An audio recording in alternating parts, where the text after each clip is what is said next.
అంటే ఆనవాల సువార్త. రెండో విషయానికి వస్తే యెషయా గ్రంథంలో 43:12 సాక్షిగా ఉండాలి. ఇక్కడ యేసుప్రభు జననంలో ఉందండి ఆనవాలు. ఎస్, ఆనవాలు ఉంది.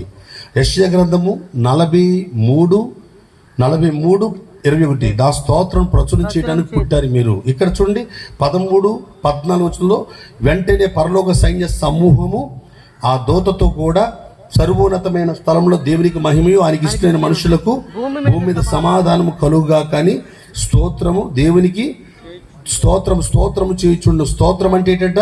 సర్వోన్నతమైన స్థలములలో దేవునికి మహిమ, ఆయనకి ఇష్టమైన మనుషులకు భూమి మీద సమాధానము. ఈ పరలోకం వెళ్ళే సైన్యం అంతా పరలోకాన్ని చూసి ఆనందించాలి. ఇక్కడ ఆ పరలోకం వెళ్ళిన తర్వాత మిగిలిన స్తోత్ర యాగం మాత్రమే.